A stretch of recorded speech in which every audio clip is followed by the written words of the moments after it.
qui célèbrent un mariage puisqu'on est jeudi à Abidjan. Nous souhaitons un infini bonheur et du bonheur, il y en a en stock dans cette émission pour vous, mesdames et messieurs. Bonjour, bienvenue avec les applaudissements renouvelés du public.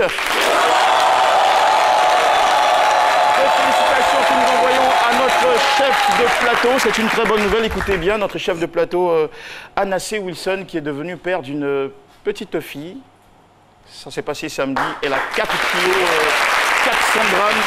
Voilà, on l'embrasse très fort et on espère aussi, pourquoi pas, que bientôt notre ami Keïta va nous faire encore un joli bébé, avec son épouse bien évidemment. Bienvenue, nous allons envoyer donc notre hospitalité à la belle Priscilla Desgameuses, grâce à vous, s'il vous plaît, cher public. Merci. Bonjour Priscilla. Merci, bonjour Jean-Michel, bonjour à tous ceux qui nous regardent. Priscilla, qui allez-vous piéger ou avez-vous piégé la semaine écoulée? Eh bien, j'ai piégé notre cher Afou Keïta. Afou Keïta. Oui, je me suis donné ce plaisir-là. Elle est en carême, Priscilla, il ne faut pas exagérer. Justement, j'avais envie de voir, tu sais, le carême, là, c'est tout ça, il faut tenter l'esprit pour voir si le corps est disposé. Donc, je me suis fait passer pour une femme. Je me suis fait passer pour une femme qui avait besoin d'argent, histoire de voir un peu comment est-ce qu'elle allait réagir hors caméra. Et on se demande aussi comment il va réagir dans cette émission, parce qu'il est imprévisible. Docteur Philo fait son entrée à présent.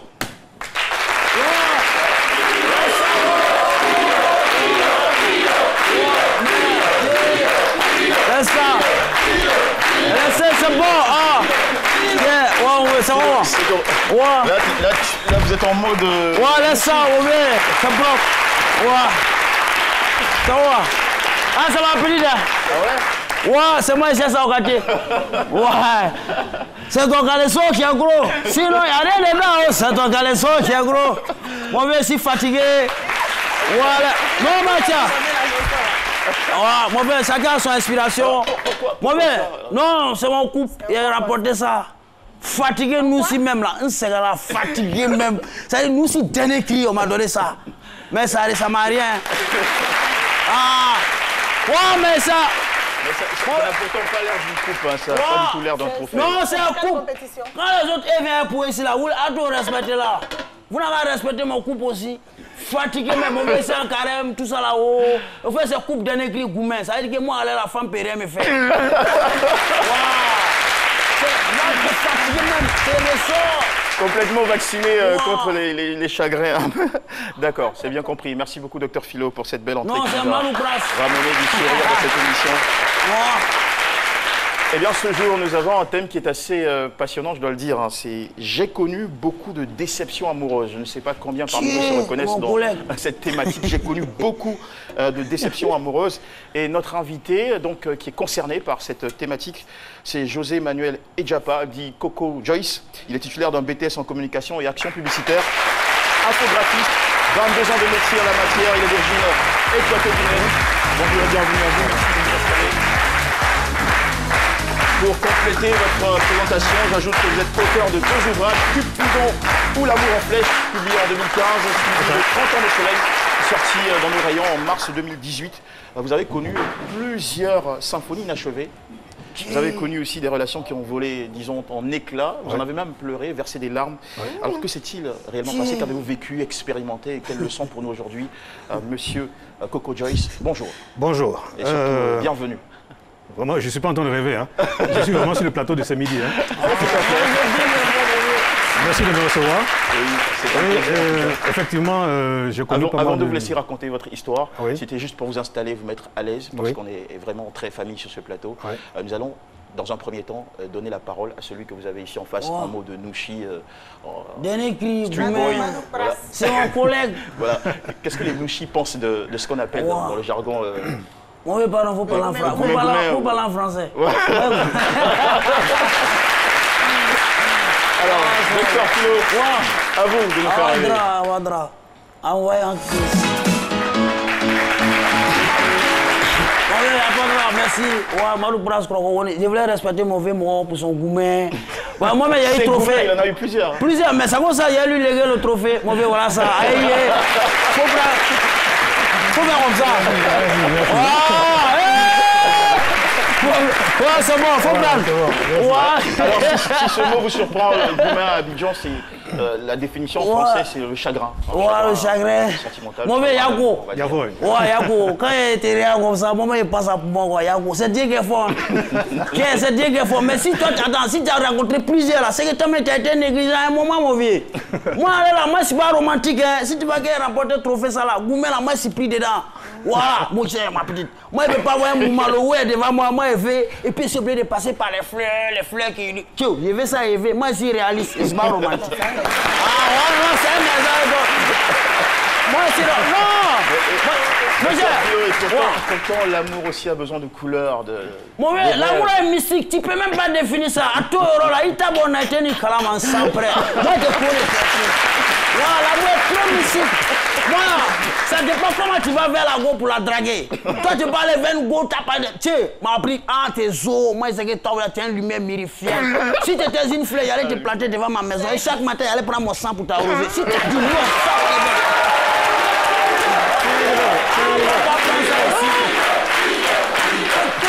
L'amour est trop mystique. Moi, je dis l'amour est trop mystique, on ne va pas définir. Comment dit Abidjan le vieux? Respect. Ouais. Bon, mais tu prends les risques, il a cassé tes doigts là. Donc, pour dire sérieusement, il faut dire l'amour, ça s'entretient, il faut l'entretenir. L'amour est trop mystique. Tu ne peux pas passer tout ton temps en train de payer parfum pour donner à goût. Là, ça finit, l'amour finit. Tu as payé chaussini à Banalom, là, elle s'en va. Tu ne peux pas passer ton temps en train de mailler foutu, elle va se foutre de toi. Tu ne peux pas passer tout ton temps en train de mailler du riz, elle va partir en rien un jour.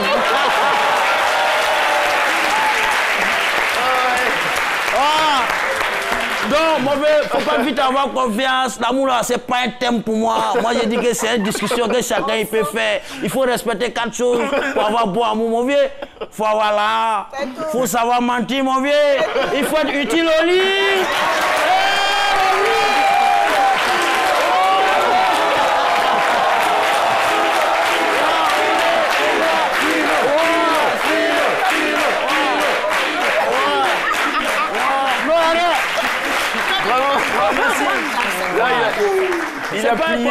Il a plié sa présentation, franchement, c'est... La rue, ça forme, mon vieux, c'est tout ça, là, on apprend ça dans la rue.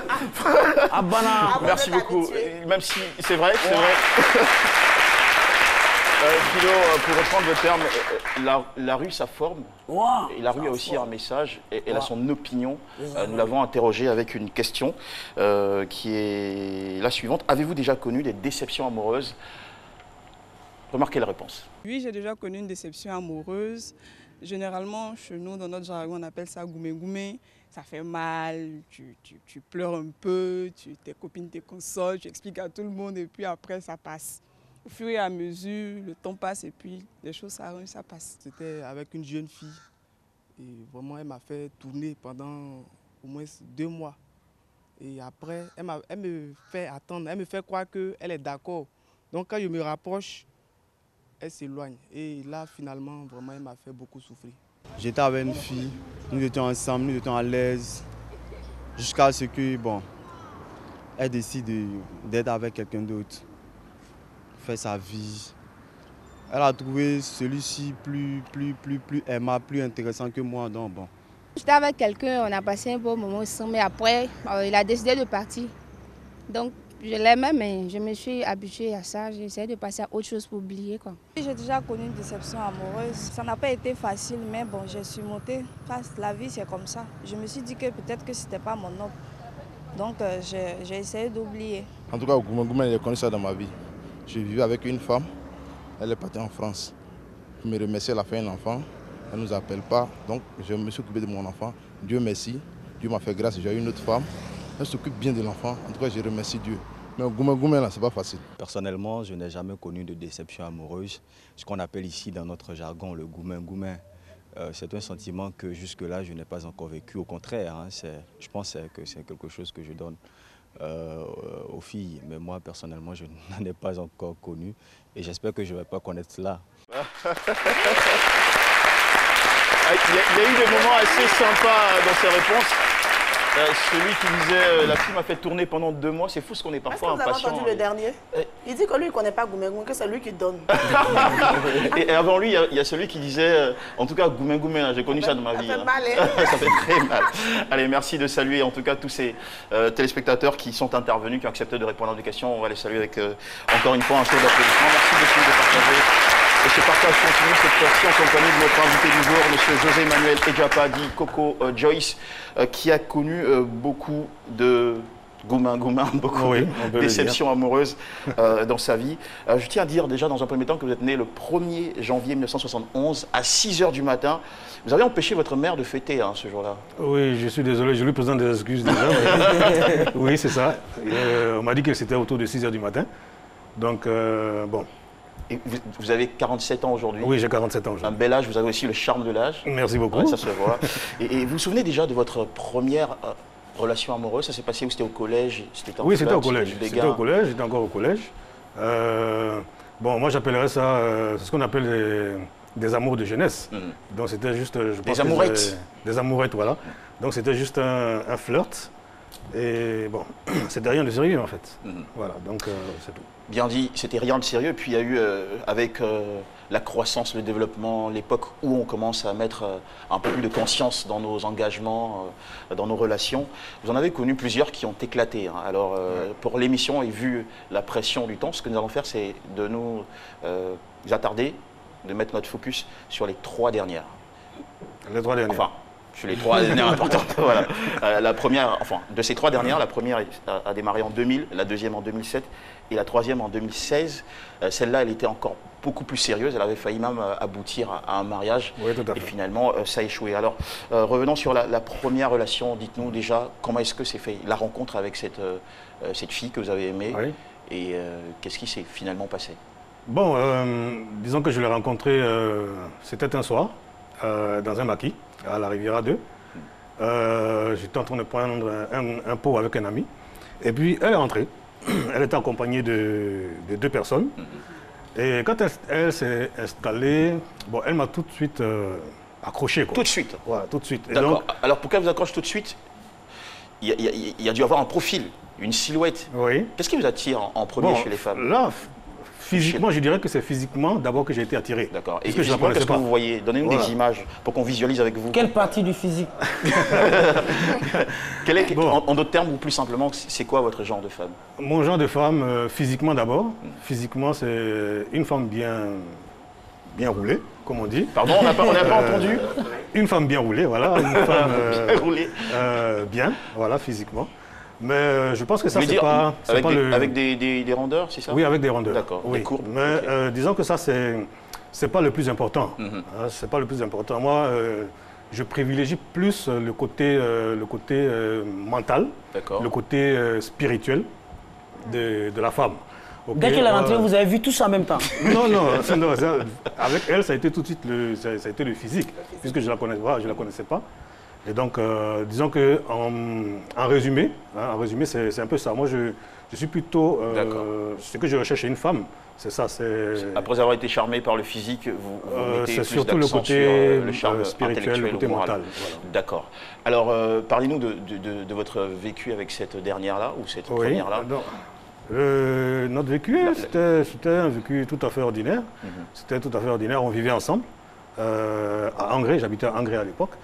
On vivait ensemble et la relation se passait très très bien. Ça se passait très très bien. C'était un quotidien tout à fait ordinaire. Voilà.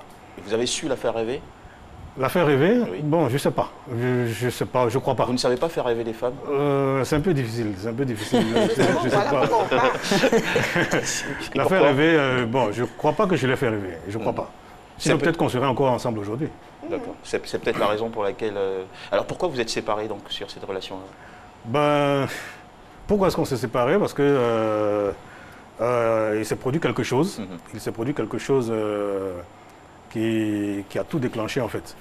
En fait, à cette époque, je faisais une rage de dents dans cette période-là. Et en fait, je lui avais confié de l'argent parce qu'on devait organiser une sortie avec d'autres amis. Et finalement, la sortie a été annulée. Ça a été annulé et bon, je lui ai demandé de me restituer l'argent, mais il s'est trouvé qu'elle avait déjà dépensé.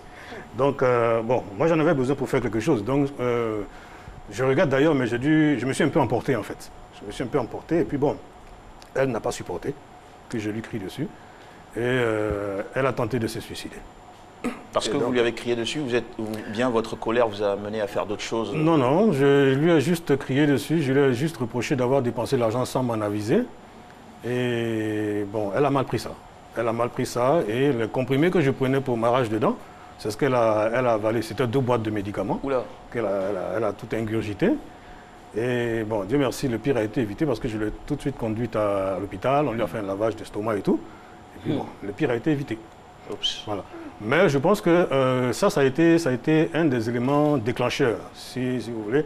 Je pense que ce qui a vraiment déclenché la rupture, c'est peut-être un problème au niveau de, comment dirais-je, peut-être que j'en suis responsable en fait. J'en suis responsable parce qu'elle me reprochait pas mal de choses quand même. Elle me reprochait beaucoup de choses. Et j'assume ça, je reconnais effectivement ce qu'elle me reprochait. Notre curiosité nous pousse à vouloir en savoir un peu plus sur ces reproches qu'elle vous faisait. Oui, elle me reprochait surtout de passer beaucoup plus de temps dehors avec mes amis qu'avec elle. Et donc, je crois que c'est un peu ça qui l'a un peu déçu chez moi. Et ceci, ajouté à ce qui s'était passé, ça a commencé à créer un déclin dans la relation. Et puis bon, finalement, un matin, on s'est séparés. Voilà. Et puis, il y a eu une deuxième relation, quitte à savoir si vous aviez précédemment tiré les leçons de la première, une deuxième relation qui disait en introduction. Tirer les leçons, je ne sais pas, peut-être que j'ai tiré les leçons, peut-être pas, je ne sais pas. Mais en tout cas, la deuxième relation aussi, c'est... elle a bien démarré, comme la première, elle a bien démarré, tout allait bien. C'était en 2007 Oui, c'était dans les années 2007, je crois, oui. Et donc, tout a bien démarré, c'était normal, c'était cool, et puis... petit à petit, ça, franchement, je ne saurais dire exactement l'élément déclencheur de cette séparation. Mais c'est allé de mal en pis, quoi. C'est-à-dire qu'au fur et à mesure que le temps passait, ça allait de mal en pis. Et puis, bon, un matin, on s'est séparés. Voilà.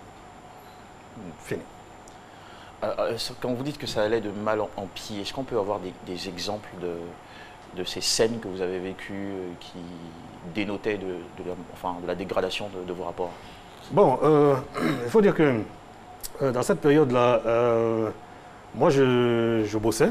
Je bossais dans une entreprise et puis il se trouve que quand je la laissais à la maison le matin en partant, c'était dans l'espoir le soir ou à midi, quand je rentre, de trouver quelque chose à manger. Genre, elle a préparé. Mais le plus souvent, je rentrais, on était rentré dans une période où je rentrais à la maison et puis elle-même, elle n'était pas à la maison. Elle était plutôt dehors avec ses amis, en train de faire la fête, en train de passer du temps avec ses amis. Là c'est l'inverse qui se produit. Voilà, c'est ça. Et donc, moi, je rentre du boulot, j'ai rien à manger. Elle n'a pas préparé, donc je suis obligé d'aller dehors, de sortir, d'aller chercher à manger. Et puis, il arrivait qu'elle rentre tard la nuit. Elle rentre, moi je suis déjà couché, et puis à 2 h du matin, c'est là qu'elle rentre. J'entends la clé dans la serrure et tout. Mais tout ça, je pense que ça a été le résultat. Ça a été le résultat de choses qui se sont peut-être produites avant.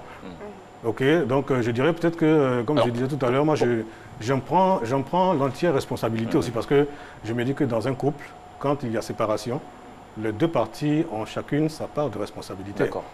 Voilà.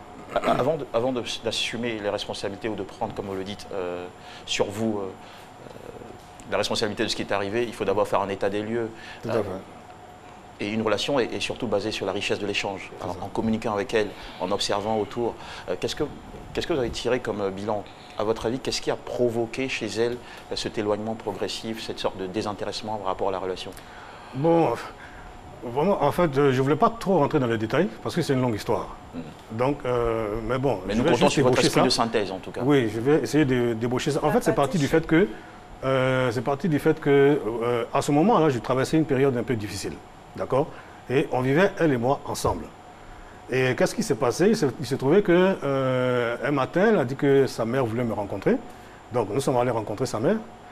Et elle avait une petite fille à l'époque, ma copine. Elle avait une petite fille à l'époque. Chose que vous saviez? Oui, je le savais. D'accord. Je le savais. Et quand on allait voir la mère de celle-là, de cette dame, en fait, elle m'a demandé de récupérer l'enfant de ma copine. Je lui ai dit pour le moment que je ne pouvais pas, vu que moi-même, je traverse une période un peu difficile. J'ai moi-même une petite fille, et si je ne la prends pas avec moi, c'est parce que justement, je n'ai pas vraiment la possibilité d'assumer mes responsabilités pleines en tant que père. Donc c'est pour ça que je préfère la laisser avec sa mère. Et puis bon, de temps en temps, je vais la voir, ce que je peux faire, je le fais. Puis bon, voilà. Mais on m'a assuré, enfin, ils m'ont dit que non, on ne te demande pas de prendre la petite pour longtemps. On te demande juste de la prendre, ça c'est la grande sœur de ma copine qui parle, qui disait que bon, on te demande juste de prendre la petite pendant ne serait-ce qu'une semaine ou deux, le temps que moi-même je prenne ma maison, et puis je la récupère. Mais ce qui devait faire 2 semaines, c'est étalé sur environ 8 mois. La petite est restée chez moi pendant 8 mois. Et il y a des situations que je craignais, justement, qui se sont produites. Parce qu'il y a des moments, par exemple, où la petite tombe malade, et il faut bien l'amener à l'hôpital. Il y a eu, par exemple, un cas comme ça, où le matin, quand on s'est réveillé, la petite était vraiment mal en point. Et c'était justement le jour où j'avais appelé le propriétaire de la maison pour venir prendre son argent du loyer. Et puis, bon, ce matin-là, vu que la petite ne se portait pas bien, j'ai dû prendre l'argent du loyer pour m'occuper de la petite, pour qu'on puisse l'amener à l'hôpital et tout ça. Donc, c'est justement ce genre de cas-là que je voulais éviter, et ça s'est produit. Donc, je pense qu'après ça, les gens enfin, dans son entourage direct à elle, ils ont perçu ça un peu comme un refus de ma part d'accepter la petite chez moi. Donc, ils ont commencé à dire à ma copine à l'époque que non, que si ton mari ne veut pas de ton enfant chez lui, ça veut dire qu'il ne t'aime pas. Et donc, elle aussi, elle a avalé ça, elle a ingurgité ça, elle a assimilé ça. Et puis bon, je pense que c'est ça qui a véritablement commencé à jouer sur notre relation. Donc ça a commencé à aller très mal, très mal, très mal. On se disputait très souvent, on s'engueulait très souvent. Et puis bon, un jour, je me suis dit que ça ne pouvait plus durer comme ça. Quand ça ne va pas dans une relation, il faut assumer ses décisions. Donc je lui ai demandé de partir. Je lui ai demandé de partir avec un cœur serré. Le cœur très, très, très, très serré. Je lui ai demandé de partir et elle est partie. D'accord. Alors, ce que je veux savoir, excusez-moi, ce que je veux savoir, la copine en question, vous viviez avec elle? Oui, on sur vivait le même ensemble. toit. Et vous avez dit tout à l'heure que vous avez une fille également. Oui. La fille vivait où? La vôtre? La fille vivait dans la famille de sa maman. Ok. Alors, est-ce que, je veux dire, pour quelqu'un qui a déjà eu une première relation, ça ne s'est pas bien passé, ainsi de suite et tout, c'était quoi vos objectifs à chaque fois que vous décidez de vous mettre en relation avec une femme? Parce qu'à la base, vous saviez qu'elle avait un enfant. Oui. Donc, je me dis, quand tu... Je ne suis pas en train de vous juger, hein, moi, je me dis naturellement, quand tu sors avec une fille, quand tu dragues même une fille, et que tu sais que cette dernière a déjà un enfant, je me dis, à long terme, il y a un projet. Est-ce qu'à un moment, on ne se dit pas que je prends la fille, je prends également tout ce qu'il y a tout à fait, avec tout à cette fait. fille-là? Donc, après, Tout à fait. D'accord, mais il avait des difficultés financières. Je ne réponds pas pour vous. On aura la réponse juste après la petite pub qui s'impose à nous. À tout de suite sur RTI, mesdames et messieurs. Information, culture, surprise, avec des témoignages à la fois édifiants et renversants, le tout dans un cocktail de bonne humeur. Allez, retrouvez-nous du lundi au vendredi à partir de 12h. Car à 12h GMT, on est tous... C'est Billy.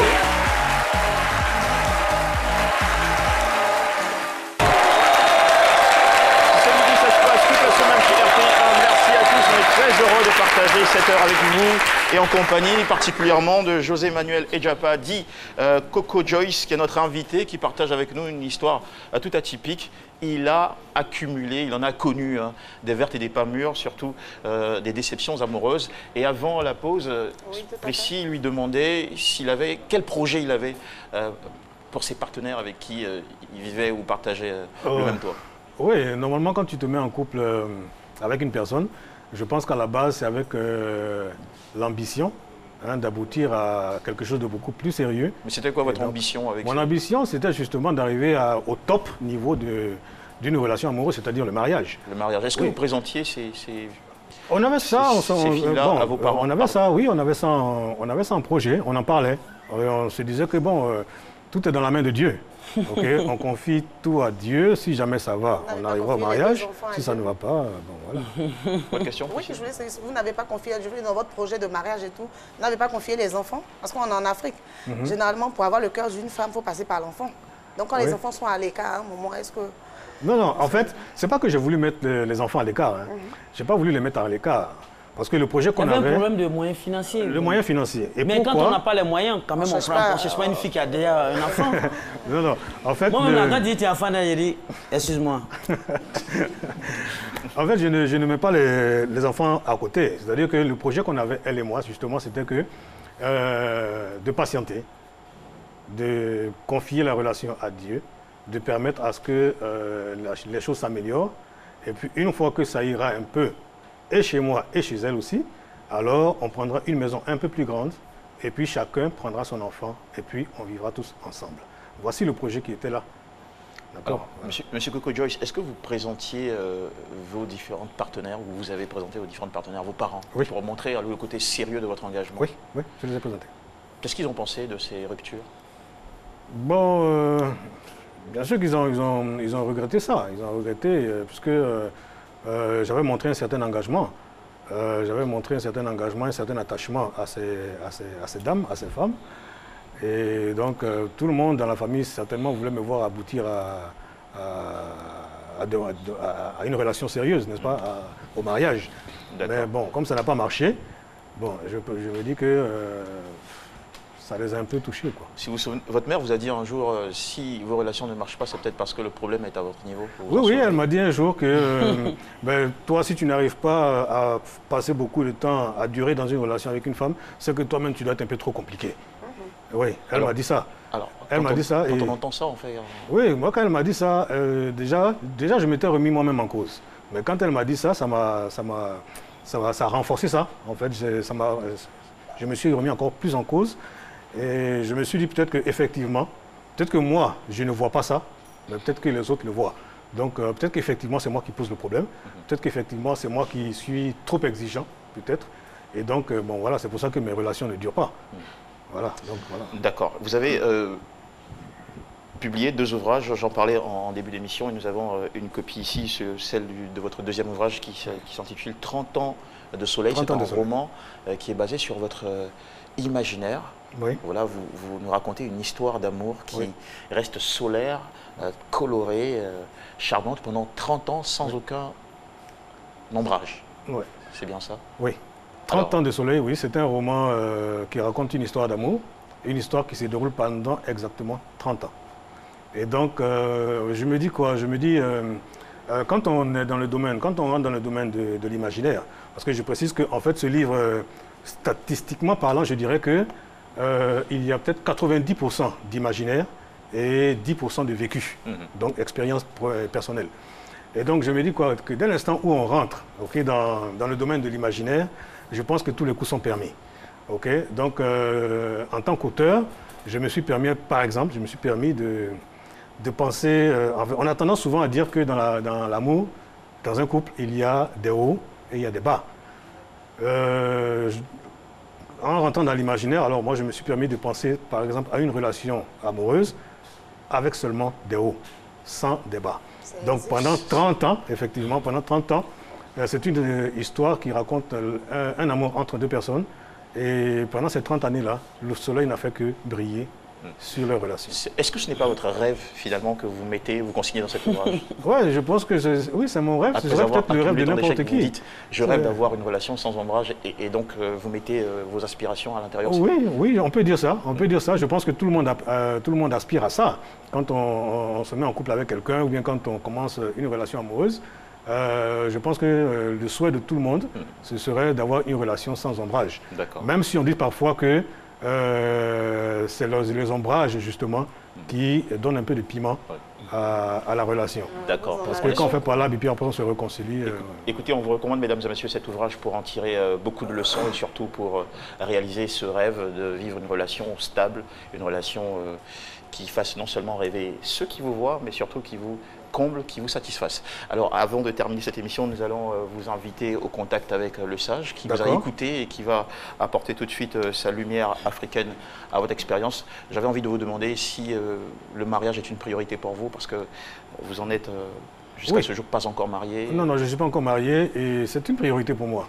Mais si je ne le suis pas encore, c'est sûrement parce que je n'ai pas encore reçu cette grâce de la part de Dieu. Et donc, j'aime bien parler de Dieu parce que je le mets au centre de ma vie. Et donc, c'est peut-être la solution définitive après tout ça. Oui, c'est ça. D'accord, merci. Voilà. Alors, place maintenant à l'expérience de notre sage du jour.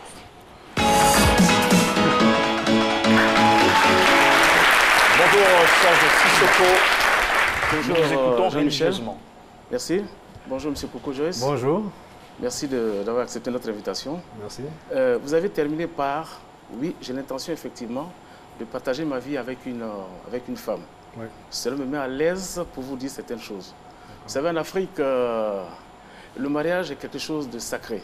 Oui. Jadis, quand un enfant, quand un jeune avait les intentions pour une fille, il avait même peur d'aller voir son père pour lui dire. Il allait vers sa maman pour dire, maman, ah, j'ai vu une fille dans le village, j'ai vu une fille, ça, j'ai l'intention de partager ma vie avec elle. Et c'est la maman qui se charge à dire, d'abord, il ne faut pas que j'aille honte dans ça, hein. Si tu as décidé, il faudrait que tu ailles jusqu'au bout. Et maintenant, la maman se charge de dire au père, à un moment donné et à un endroit précis. Vous comprenez de quoi je parle? Oui, tout à fait. Et c'est ensuite quand le père accepte que l'information maintenant monte vers le grand frère du père qui envoie un griot vers la famille de la jeune fille.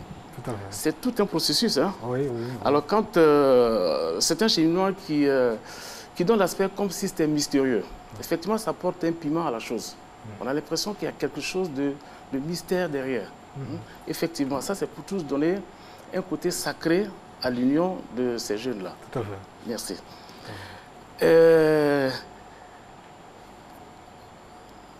Si l'accord est donné au niveau des deux familles, qu'est-ce qui va se passer?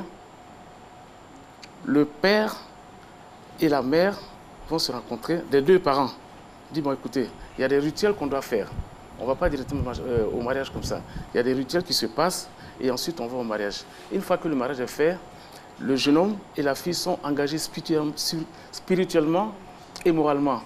Les deux familles également sont engagées spirituellement et moralement. Dans ce cas d'espèce, il est quasiment impossible d'entendre un problème de divorce. Parce qu'on est engagé vis-à-vis de Dieu, vis-à-vis de la famille.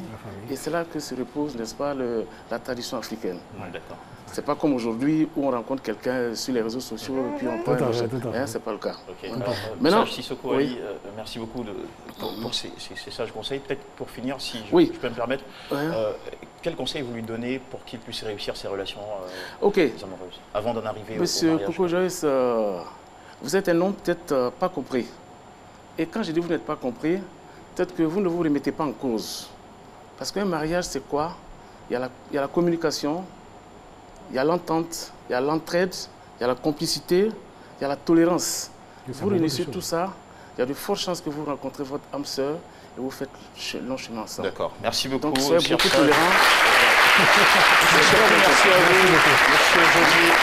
José Emmanuel Edjapa, dit Coco Joyce. On a pris beaucoup de plaisir à vous écouter. Merci beaucoup. On en a appris aussi des choses sur votre histoire. Loin d'être des donneurs de leçons, tout ce que nous souhaitons à vous, c'est beaucoup de bonheur et surtout que très prochainement vous puissiez faire la rencontre de votre vie.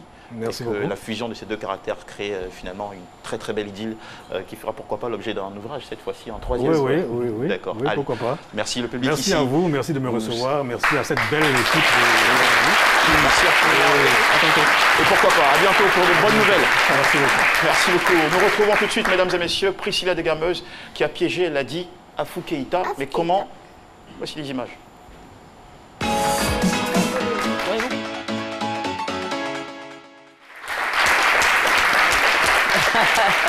Alors, comme je l'avais dit, voilà, aujourd'hui, ma cible, c'est Afou Keïta. Voilà, on a eu beaucoup de difficultés, mais dans l'ensemble, je pense qu'on a essayé de trouver quelque chose de bon. On va suivre ensemble.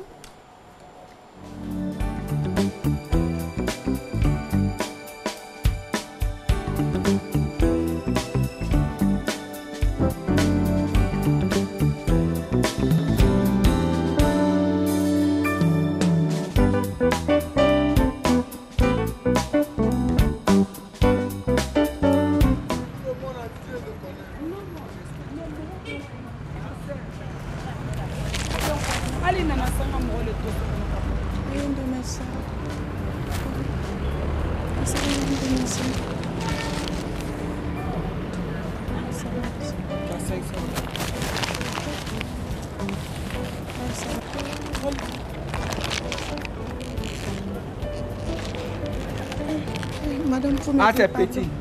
Pardon, faut Elle dit m'aider. c'est petit. C'est que toi. Madame, Pardon, vous aussi. Ça va, ça. Ça, c'est beaucoup. Donc, J'arrive. Une femme comme ça. Elle n'est pas méchante. Comment tu peux dire qu'elle est méchante? Elle t'a donné, tu l'as demandé, elle t'a donné. Elle n'est pas méchante. Parce qu'à la télé. Elle n'est pas méchante. Mais elle est méchante. Moi, ça, c'est pas. Elle ne peut pas m'aider. Mais c'est pas normal. Elle est une grande dame comme ça. Une grande dame comme ça. Mais je suis venue, j'ai plaidé. À cause de Dieu, elle peut m'aider beaucoup. Elle peut m'aider beaucoup. Elle peut être méchante. Tu peux prendre son numéro. Toi, tu n'as pas de mari. Tu n'as pas d'enfant. Toi, tu n'as pas d'enfant. Madame, ne parle pas comme ça. Méchante femme, tu n'as pas d'enfant. Ne parle pas comme ça. Tu n'as pas d'enfant. Tu ne peux pas. Tu ne peux pas ça. Attends, m'aider. On se fâche pas. On se fâche pas. Arrête. On se fâche pas. Non, mais lui, il est en train de me stresser. Il dit que je suis en retard. Il y a la dame dans la voiture. Il dit, ok, ma grande soeur n'a qu'à donner 500 francs. La dame me dit aussi que... 500, c'est pas beaucoup. Oh, regarde comme je suis. Hey, papi, pourquoi tu me fais ça? Tidja, t'inquiète pas, Tidja. Donc, c'est ce midi, on t'a piégé. Oh là là, oh là là là là, oh, vraiment. Je remercie d'abord l'équipe. C'est midi. Vraiment, je suis tellement émue, donc je ne sais même pas qu'est-ce qu'il faut dire. Donc, je souhaite bonne fête de mère à toute la nation, mais ne fais pas comme moi tout à l'heure.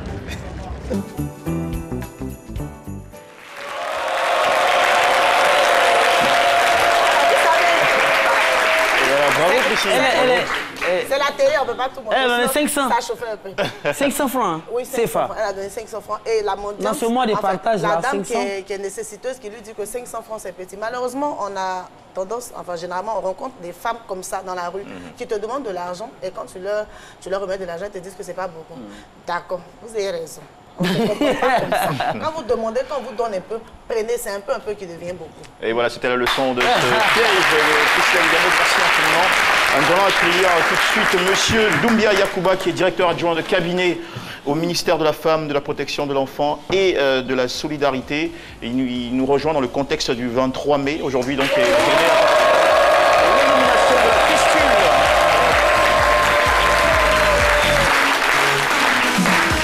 Bonjour Monsieur Doumbia Yacouba, merci à vous très cher pour l'accueil que vous avez offert. Je le disais, 23 mai aujourd'hui, journée internationale pour l'élimination de la fistule. Déjà la fistule, qu'est-ce que c'est? Merci à tout le monde, merci à tous les jeunes qui sont dans cette salle. La fistule, c'est... Je disais que la fistule, c'est une lésion qui est contractée des suites d'un accouchement difficile et très long. C'est une fissure qui va s'installer entre l'appareil génital de la femme et le rectum, c'est-à-dire l'anus. Donc la fissure fait qu'il y a une perte d'urine. Et c'est ce qu'on appelle la fissure obstétricale parce que c'est lié à l'accouchement difficile et compliqué. D'accord. Quel est l'état des lieux en la matière en Côte d'Ivoire? Il faut dire en Côte d'Ivoire, il faut dire même au niveau du monde entier, chaque minute, une femme meurt des suites d'accouchement compliquées. Et pour chaque femme qui meurt, 20 à 30 femmes survivent, mais avec des complications chroniques et aiguës, dont la fistule obstétricale.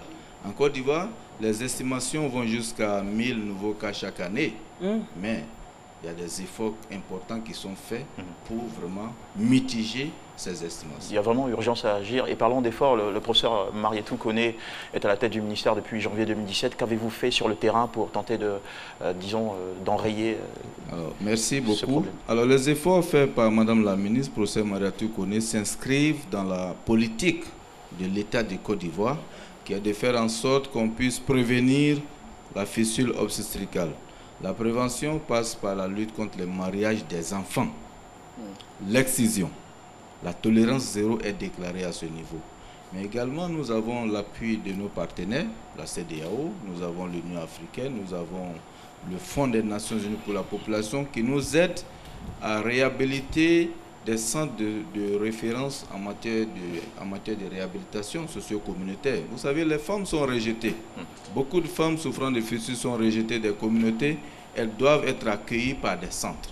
Après leur opération, elles doivent séjourner dans les mêmes centres. Donc le ministère assure la réhabilitation de ces centres de référence qui existent beaucoup dans nos... D'accord, et parlant de vos actions, en décembre dernier, ici même sur le plateau de CMidi, nous avions présenté le cas de Koué Charlotte qui souffrait d'une fistule. Qu'en avez-vous fait Alors, merci, je ne voulais pas en parler, mais je pense que nous avons été, par pure coïncidence, dans cette même salle. Nous avons assisté à l'appel lancé par Koué Charlotte et Madame la ministre a répondu favorablement à cet appel. Elle a été opérée, vous voyez certainement l'image, elle a été opérée. Et aujourd'hui, Koué Charlotte se porte merveilleusement. Merci, merci infiniment à vous, merci aussi à Madame le ministre, Dr Marie-Étude Chaunet. Avant de vous dire au revoir, alors quel est, disons, le projet immédiat pour l'année 2018? Qu'est-ce que vous allez faire dans les prochains mois pour continuer de faire avancer la lutte contre pour l'année le fistule en Côte d'Ivoire? Nous voulons, avec l'appui de nos partenaires, notamment la CEDEAO, nous voulons réhabiliter un centre qui a été construit à l'ouest, dans la ville de Logoualé, qui accueille les femmes qui ont été opérées. Elles vont séjourner dans ce centre, réapprendre à vivre en communauté et retourner dans leur communauté. Nous allons réaliser des projets socio-économiques viables pour ces femmes-là. D'accord. Monsieur Doumbia Yacouba, je le rappelle, directeur adjoint de cabinet du ministère de la Femme, de la Protection de l'Enfant et de la Solidarité. Toute notre reconnaissance, encore une fois, pour l'aide apportée à Koué Charlotte, mais aussi pour toutes les actions que vous menez sur le terrain. Nous vous souhaitons beaucoup de succès dans vos initiatives, dans vos élans. Les portes du ministère restent ouvertes à tout le monde. C'est la famille. Et oui, cette émission aussi très ouverte et d'ailleurs ouverte à la pub. A tout de suite. Information, culture, surprise avec des témoignages à la fois édifiants et renversants, le tout dans un cocktail de bonne humeur. Allez, retrouvez-nous du lundi au vendredi à partir de 12h. Car à 12h GMT, on est tous... C'est fini.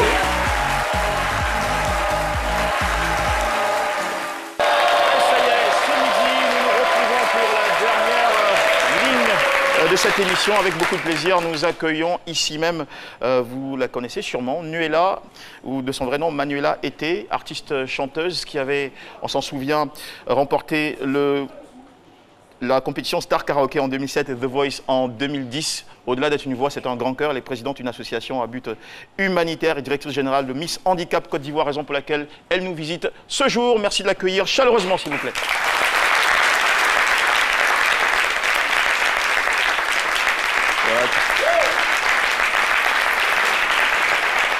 Nuella, heureux de vous revoir après toutes ces années.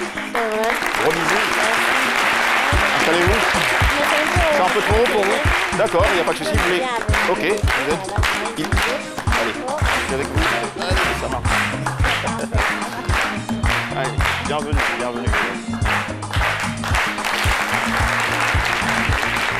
Alors, Nuella, bonjour.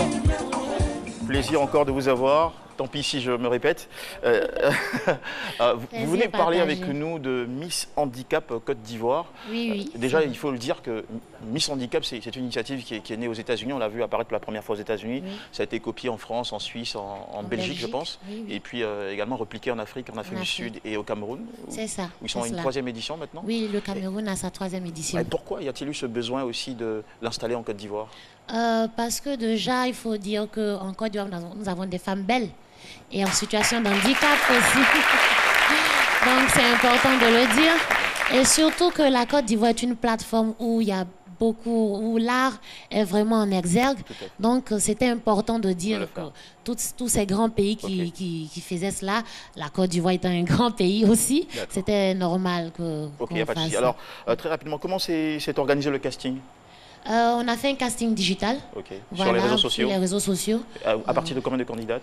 18 candidates. 18 candidates. Aujourd'hui, il n'en reste plus que 10 que nous allons accueillir sur ce plateau. Elles arrivent, mesdames et messieurs, un couloir d'ovation pour elles. Ce sont les Miss Handicap de la première édition 2018. Alors, Nuella, la particularité, le profil, c'est qu'elles ont des handicaps moteurs, visuels, physique et atteinte d'albinisme, handicapé aussi de petite taille. D'accord. 4 types de handicap. Demain, c'est le grand rendez-vous? Oui, c'est le grand rendez-vous demain à 20h à l'hôtel communal de Cocody. Voilà, donc grand merci à tous ceux qui nous accompagnent, nos partenaires, et surtout Papa Joseph Andjou qui nous a permis d'être sur ce plateau et présenter en grande pompe Miss Handicap Côte d'Ivoire. D'accord. Donc, on espère que tout le monde va venir nous soutenir. Oui. Voilà, parce qu'au-delà de montrer une autre facette de la beauté, c'est de permettre à ces jeunes dames en situation de handicap, ces jeunes filles, de sortir de l'exclusion sociale. De se décomplexer, d'assumer leur voilà. statut, C'est belle et différente. C'est ça, c'est ça, c'est ça. Super, belle dans leur différence. C'est très bien. Alors, Merci. avant de terminer cette émission, déjà merci parce que tu fais un magnifique travail. Et ce que tu fais aujourd'hui, c'est un gros plus que tu apportes à ton pays. C'est avec honneur que je le fais, parce que le pays m'a beaucoup apporté. Grâce à vous, j'ai eu tous ces sacs. Et le public t'apporte encore beaucoup d'ovations. C'est pour toi, tout ça. Oui. Allez, des applaudissements pour nous là. Très rapidement. Bonjour Miss. Bonjour. Vous allez très bien. Comment vous préparez la finale de demain? La finale de demain, c'est Dieu qui dirige, c'est tout. D'accord. Allez, merci beaucoup à vous. Elles sont toutes magnifiques, n'est-ce pas? Je vais prendre le temps de contempler. Ouh là là, ouh là là, ouh là là, ouh là là. Allez, merci infiniment à vous, mesdames et messieurs. Merci à l'école Entrepreneur, c'est bien Entrepreneur School. Merci au Fan Club C'est Midi, merci infiniment. Merci à vous, Sissoko, Priscilla de Dameuse.